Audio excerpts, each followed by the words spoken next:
That may have been Walker's first time singing in church, but I can promise you it's not going to be his last. Wow. Hearing the praises to God and the prayers of the smallest of the disciples is worth showing up for today. It's in moments like those we feel the presence of God in song and in prayer. And that's what I want to talk to you about today, the presence of God. I'm going to start it out in an unusual way. I'm going to talk about identity theft because 2 weeks ago I had my identity stolen. Have any of you ever had your identity stolen? According to the Federal Trade Commission, 5% of all of us have had our identity stolen. So that means at least 5 to 7 people in this room and likely 5 to 7 more online have felt this violation. And that's what it is a violation. When you have your identity stolen, it's your privacy has been invaded, and for some reason, these thieves pick you at the most inopportune time. Usually when you're traveling and using your card in places that you wouldn't ordinarily use it, they pounce. Or in the holiday, during a time when you're supposed to be celebrating, or in times of tragedy, that's when the thief comes to even further beat you down. If you've had your identity stolen before, you know that you feel exposed, unsafe, and you want to turn away from the things that you trusted before. You see, the worst part of identity theft is not what the thief takes, it's the doubt that the thief leaves behind in you. Spiritually, the thief does the same thing. Our enemy loves to tempt, but he will also use a strategy called identity theft. And let me tell you this, if he can make you forget who you are, then you will live like someone you're not. That's one of his primary ploys, this thief. And Genesis 16 speaks directly to spiritual identity theft. That's what I'm going to talk to you about today. I'm going to talk to you about the presence of God and the God who sees, but I'm going to set it up by showing you how Hagar had her spiritual identity stolen. Yet, there's good news in the story. God is still God. God is still the God who sees, the God who hears, and the God who still stands on His promises. This is such a powerful and rich story. Nicole, you're right, it's a hard story. It's a deep story. It's a dark story. Even hearing Pastor Michelle use the word slave over and over again, it just does something to me when I hear it. But I want to set it up kind of in a contemporary context. I want you to hit your ears with some words that maybe you don't pick up on when you read through Genesis 16. And just as a little bit of a poll, how many of you, when you decided to read all the way through the Bible, made it to at least Genesis 16 and can remember something about this story? Most of us can make it to Genesis 16 before we turn around. And so I'm going to assume you've read this story, but I bet you haven't put this story under a microscope and looked at it closely, because this is a powerful and rich story. It's a story not only of tragedy, but of turnaround. You see, Hagar, we're told, was an Egyptian slave woman. More than likely, she was displaced from her homeland forcibly. You see, if we back up to Genesis 12 and the story of the calling of Abraham, we find that immediately after Abraham was called by God, a famine hit the land. And what did he do? He did what all the people from Canaan do when there's a famine. He head down to Egypt land. And while he's in Egypt land, he's scared for his own skin. And if you remember the story, Abram said Sarai was not his wife, but his sister. And in fact, if you remember the story, what you hear is that Pharaoh takes Sarai as his own wife. And we know what that means. And a plague hits Pharaoh in Egypt, and he says to Abram, "What have you done to me?" This was not your wife, but your sister. And so what we find out is when Abram leaves Egypt, Pharaoh gives him livestock and maidservants, and it's more than likely that Hagar was Sarai's maidservant in Pharaoh's house. So get your head around that for a minute. What we have going on here is nothing short of human trafficking today. Selling this woman out as a piece of property for someone else's use, disposing of her, uprooting her, a migrant not of her own making, taken to a foreign land with a foreign people who worshiped gods that she had not heard of and a single God who's supposed to see. It's likely that she felt abused and abandoned. Is it any wonder, just pause on this for a minute, is it any wonder Sarai treated Hagar so harshly? Can I remind you that she was a maidservant in Pharaoh's house, probably her maidservant, so she witnessed everything that happened to Sarai as she was given over to Pharaoh by her own husband to save his own skin. She not only served as a maidservant to Sarai, but she served as a painful memory of Sarai's past, of the abuse she had taken on for her own people. And is it any wonder that she continues the cycle of abuse? See, that's what happens to people who are abused sometimes. They continue the cycle of abuse because they think that's normal and they've internalized the abuse. They have taken on a new identity as abuser, and that's not what they were created to be. They've been victims, and Sarai was a victim of identity theft. She had everything taken from her, so she takes everything away from Hagar. And if we are not so quick to judge Hagar, you know, that's what we do, Bible people. That's what we do, Christians. We sanitize and soften our scriptures. We'll read this Genesis 16 scripture and we'll say, well, Sarai couldn't conceive, and so she gave just generously Hagar to Abram so he might have a child. It was because she couldn't conceive that we can sanitize all this. But can we really sanitize it? And is it any wonder when Hagar becomes pregnant with child, forcibly pregnant with child, a surrogate, not of her own choosing, that she responds to Sarai, her maiden, with disdain? Is it any wonder? I mean, if you really dig at this story, you'll start to see, and it'll start to pop while all this is unfolding.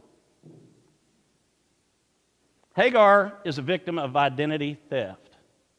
Do you know, I looked it up, and in Egyptian, the name Hagar means flower.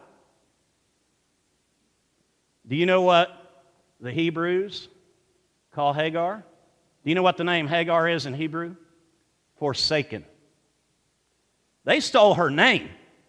They took her from being named flower to being named forsaken. They took her name. They took her home. They took her prominence. She was in the house of Pharaoh, after all. And it is likely that Hagar was a young virgin when she was given over to Abraham. And so they took her innocence. Nicole, you're right. This is one you don't want to dig at. But we must. Because we arrive back to the same place. Hagar in the wilderness, despising Sarah. And it gives us a new perspective. This isn't someone who's protesting God's providence. This is someone who's probably questioning God's presence. And isn't that the way it is for us sometimes when we feel forsaken by God? So, like a victim of identity theft, we find Hagar driven into wilderness places, in the desert, dry. It's a place called Shur, which in Hebrew means the wall. It was a place like that because it rested somewhere between Canaan and Egypt, and there was a wall of mountains between the two. So Shur is called the wall. I'm going to come back to that here in a few. Because here's what I want to tell you. God can take a wall and turn it into a walkway. God can take a roadblock and make it an expressway. And God can take identity theft and give it a new identity. I love this word that God speaks to Hagar. It is my favorite line in this whole story. Hagar, God says, through the angel no less, where have you come from and where are you going? Can I tell you a secret? Hagar is the mother of Islam. Well, she's the mother of Ishmael, to which Muslims derive their identity as children of God. So Hagar is the mother of Islam. Do you know what Hagar means in Arabic? Going. Not forsaken, going. Not wall, way. Not roadblock, expressway. You see, God has Hagar going somewhere. See, if a thief comes to kill and destroy, God comes to give life. That's what John said. The thief, Jesus said, through the words of John, comes to kill and destroy, but I come that you may have life and have it more abundantly. Our identity is not up for grabs. It is sealed in the goodness of God. Our identity is not based on our past, our pain, or any problem that we're facing. It is based in the one who sees and who hears and has plans nonetheless. It's not where we come from, it's where we are going that forms our identity. I heard Walker sing something about that, knowing where you're going. And our identity, that identity, is worth protecting. So let's talk about that for a few minutes. I'm going to give you some things to hang on to. You already know some of these things because you've been taught this by AARP or someone out on Google Land about protecting your identity. I'm going to reinforce those and put a spiritual spin to it. Here's the first thing you need to do to protect your identity according to the sources. Monitor your identity, right? That's what it says. Monitor your identity. Genesis 16:6 says, Sarai mistreated Hagar. She was manipulating Hagar's identity. She had her name changed from flower to forsaken. She was beating her down with words continually. She mistreated her, and when she found that she was pregnant, she probably mistreated her all the more. There are times in our lives when we take on our tragedies as titles. Have you ever been there? That whatever lot or desert place you find yourself, you kind of start to identify as that thing or that problem. We take on incidences as identities, and we take on our pains as our personhood. We internalize the external, to get philosophical for a moment. We internalize things that are supposed to be on the outside. And when you hear the words, you're nothing, you're forgotten, just a servant, disposable, you start to take that on the inside. So what do you got to do when your identity's being stolen? Well, they say you got to monitor your identity. Steve Cuss, in his book, The Expectation Gap, talks about when you get anxious or when you get in a situation There are 5 falsehoods that start to creep into your mind, and you start to take away God's identity and put it on yourself. And instead of making matters better, it only makes matters worse. Let me run these 5 by you and see if you've ever done it. He says, here's what we try to take on. Here are the 5 false needs we take on that are actually values and qualities of God. The first thing we try to take on is a need for control. Have you ever been out of control and you just feel like you need it and there's nothing you can do about it, so you try to control things more and more, and it's simply out of your control? The need for perfection. Any perfectionists in the house? Anyone ever beat your own self down with words and given your own self titles that you don't deserve? Of course you have. The need to know the answer. Man, Nicole, thank you for reading that. Lean not on our own understanding. There's a lot of times that we just want to know the answer because we have no clue why this or that happened. We have this need to know everything. The need to be needed. We'll create our own problems sometimes so somebody can need us. Ever heard of codependency? That's the need to be needed. The need for approval. Listen to a preacher tell you that. The need for approval. And what Steve Cuss says is these are all qualities of God. Listen to me run through that list again. God is in control. Only God is perfect. Only God knows the answers. Only God can really supply our needs. Only God can give us the approval that hits just right. And what Cuss says, and I believe, is when we feel like we're in an anxious situation or in a problem and we start grabbing for these 5 false needs, they become idols. You know what an idol does?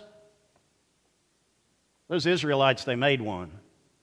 An idol takes the place, the rightful place of God. And so instead of making us feel bigger and stronger, when we remove the place of God from our life, it makes us feel smaller and weaker. We need to monitor our identity. When anxiety and fear and forsakenness creeps in, we need to remind ourselves that we are human-sized, and that's a good thing. God created us to be less than God and to be human. Therefore, we are not perfect. We are not always in control. We have some measure of control. We do not know every answer, even though God gives us a mind to know some answers. We do need to be needed when we can respond to tragedies that occur, but we don't need to be needed all the time. And the only approval we really need is not the approval of man, but that of God. When we feel like our identity is being stolen and we're not human-sized anymore, we need to monitor our identity. Am I feeling out of control? That's me checking my identity. Yes, I am. That's good, because God is in control. I'll let you go through the other 4. The first point is to monitor your identity. The angel does that with Sarai, or with Hagar. The angel does that with Hagar. He says, "Where have you come from, and where are you going?" Going becomes her name. Where you've come from and what you've been through is not who you are. It's where you are going that matters to me. God challenges Hagar to monitor her identity, and she no longer is forsaken. She will be forever known as going. Thanks be to God. Here's the second thing we need to do to protect our identity. According to AARP and the Google, we need to shred old documents. And y'all do this. It's been tax time, so maybe you shredded the past 7 years and kept the most recent 6, right? Year 7 you can shred to protect your identity. We need to do that. One of the ways we can protect our spiritual identity is to shred the old documents. Some of you all are carrying around documents that aren't meant to be kept. Some of you all are carrying around baggage that is weighing you down, and Jesus' yoke is light. Some of you all are carrying names and titles that do not belong to you, and you have taken them on yourself for no reason at all. I can imagine that Hagar did this. She thought that God was ignoring her pain, and that she actually probably felt very forsaken. She had taken that name upon herself. God could not be anywhere at all times, but God chose to reveal himself right in that moment. And do you want to know where he revealed himself? Can you remember? It was at a spring in the desert. Now that is not a geographical marker in the Bible, but a theological claim. A spring in the desert is when God will reveal God's self when you need him. She is alone, she's pregnant, she's vulnerable, she's exposed somewhere between Egypt and the Promised Land, it says. She's on the edge physically, emotionally, and I bet for sure spiritually. And God reveals God's self to her by water. And we know what water is symbolically in the Bible, don't we? Water is life. Water is grace. Water, when we're baptized into it, is being baptized into the very presence and purpose of God. And after she sees God and hears God, she calls him El Roi, not the Jetson. I like that one, by the way, Debbie. El Roi, the God who sees. Because you know what? Before that, she thought God couldn't possibly see her. And she names her son Ishmael because that name means the God who hears. Wow. She has become a new creation. She has taken on an identity that was rightfully hers all along. And she protects her identity by shredding those old documents and old pains and puts them away forever, to the point that she comes back to a desert place. Do you remember? Maybe you not only read to Genesis 16, but maybe you read to Genesis 20. Did you read that far? And maybe you read about Hagar fleeing to the desert again after Ishmael was born. Do you remember? She had to do it again because they started to despise her son. But do you know what the difference is between those two stories? In the first story, literally in the scriptures, it says, God found her. And in the second story, she finds God because she already knew God would be there. And you know how I know that? Because that spring has become a well. She finds God at a well, not a spring, not a trickle, but the living water that will give you all hope. That's where the God resides. So here's the last thing we do. When we get in that place where we feel like our identity is being stolen, we alert the authority. That's what we did. Hey, that's what I did 2 weeks ago. I called them up. And it's been a little bit of a hassle, but you know what? It's behind me because I alerted the authority. That song you sang, Alex, Shout to the Lord, that's what she did. She was alerting the authorities. And the wall, it became the way. And the wall that was holding her up became her way of going. It became her blessing. And it became a place that she could return to because she knew the well was there. That deep well that never runs dry. Drink of that well, says Jesus our Lord, and ye will never be thirsty. That is a sign that God is always near to us. That is the God that we worship and claim. And that is the God that we were given thanks to by a little girl who said, God is with us today. And we give thanks for that. The Lord is always near, says the psalmist, to the one who calls on him. Call out to the authority if you are being forsaken. Call out to the authority when someone has stolen your identity, when someone tells you you are less than. God is still God. He is El Roi, El Shammah, the God who sees, the God who hears, and the God who is present. You are not forsaken. You are a child of God, says John. You are the temple of the living God, says the Apostle Paul. You are a co-heir with Christ, says the Word. You are light in the darkness, says Jesus. Your name resides in heavenly places, says the Word of God. And your identity is sealed in the precious blood of Christ. And that is your identity that no one can take away from you ever. If you don't believe that, I've done the best I could to drive it home to you today. Our musicians have done the best they could to provoke you with it. I may not know where I am, Walker sang, but I know where I am going. And that's the promise worth accepting. If you haven't accepted that promise in your life, I beg of you today to make Jesus your Lord as we continue in worship and song.